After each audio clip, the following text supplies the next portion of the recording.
If R is a relation defined on set of natural numbers. अब देखो relation कैसा है यार, दो पेयर्स हैं, एक्स आपका नेचुरल नंबर से उठाया गया है, वाई भी आपका नेचुरल नंबर है, और ऐसा रिलेशन है कि एक्स भी नेचुरल है वाई भी नेचुरल है। Then find the domain and range. अब एक्स आपका क्या होगा, एक्स में जो जो एलिमेंट्स आएंगे वो क्या होंगे, आपके डोमेन होंगे, और वाई में जो जाएंगे वो क्या हो जाएगी, आपकी रेंज हो जाएगी। Also find if R is an equivalence relation. Equivalency बाद में देखते हैं, सबसे पहले डोमेन एंड रेंज निकालते हैं। देखो y will be equal to 24 minus 2x, right. तो x आपका डोमेन है which is a natural number, है ना।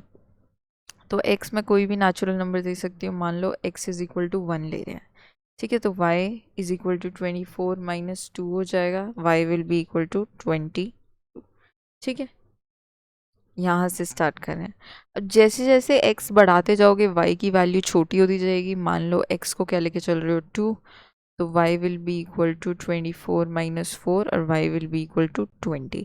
ऐसे y की वैल्यू छोटी होती चली जाएगी, लेकिन 1 के बियॉन्ड कभी नहीं जाएगी, क्योंकि y भी एक नेचुरल नंबर है और वो 1 के बियॉन्ड जाएगा नहीं। तो सेट y में जो y की वैल्यूज़ है, यानी कि रेंज है हमारी, उसमें क्या क्या वैल्यूज़ होंगी इस हिसाब से, 2, 4, 6, 8, 10, 11 नहीं होगा, 12 होगा, 14, सारे इवन नंबर्स आ जाएंगे, 16, 18 एंड 20 टिल 22। देखो ना उसके बियॉन्ड की है, सारे नेचुरल नंबर हैं। और x हम क्या ले सकते हैं, कुछ भी ले सकते हैं। x कोई भी नेचुरल नंबर ले लो, लेकिन वही नेचुरल नंबर ले पाओगे जिस पे y भी डिफाइन होगा, रेंज भी डिफाइन होगी ना। अब मान लो मैं x 100 ले लेती हूँ, 100 भी तो एक नेचुरल नंबर है, ठीक है। If x is equal to 100, लेकिन उस चक्कर में क्या होगा, y मेरा क्या हो जाएगा, नेगेटिव हो जाएगा, और वो नेचुरल नंबर नहीं होगा। तो इसलिए x की वैल्यू भी इस हिसाब से रिस्ट्रिक्टेड रहेंगी, किस में, 1, 2, 3 से लेके सिर्फ 11 तक ले सकते हो आप, और कोई वैल्यू नहीं ले सकते। जैसे 11 के बियॉन्ड आप वैल्यूज लेनी शुरू करोगे, y आपका नेगेटिव हो जाएगा, जो हम नहीं ले सकते, ठीक है। तो x की वैल्यूज आपका पूरा डोमेन आ गया, और y की वैल्यूज आपका पूरा रेंज आ गया। ये आपका क्या है, डोमेन। अब नेक्स्ट चीज़ क्या देखनी है कि ये एक इक्विवेलेंस रिलेशन है या नहीं है। इक्विवेलेंसी चेक करने के लिए सबसे पहले आपको क्या देखना होता है, रिफ्लेक्सिव है, फिर सिमेट्रिक, और तीसरी चीज़ देखनी होती है ट्रांजिटिविटी, ठीक है। स्टार्ट करते हैं, सबसे पहले देखते हैं रिफ्लेक्सिव है या नहीं।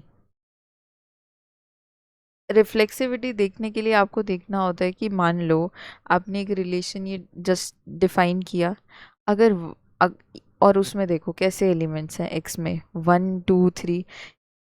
इसके हिसाब से अगर एक्स में 1 है तो उस रिलेशन में 1, 1, 2, 2 ऐसे एलिमेंट्स होने चाहिए, है ना। तो ऐसे एलिमेंट्स तो दे आर नॉट एग्जिस्टिंग, तो ये कैसा हो गया, नॉट रिफ्लेक्सिव, ठीक है। दूसरा क्वेश्चन देखते हैं, दूसरा क्वेश्चन नहीं, दूसरी प्रॉपर्टी सिमेट्रिसिटी देखते हैं। अब देखो सिमेट्रिसिटी, अब वो जो रिलेशन दे रखी है उस लॉजिक में ही देखो, अगर 1, 2 का पेयर, यहाँ पे पेयर बनाते हैं, ठीक है। देखो एक पेयर, जैसे x की वैल्यू 1 थी, तो y की क्या आ गई, 22, ठीक है। ऐसा हो सकता है कि x की वैल्यू 22 हो और y की 1 हो, तभी तो सिमेट्रिसिटी पॉसिबल होगी। अब खुद सोच के देखो, x की वैल्यू तो हम 22 ले ही नहीं सकते, तो क्या हो गया, नॉट सिमेट्रिक।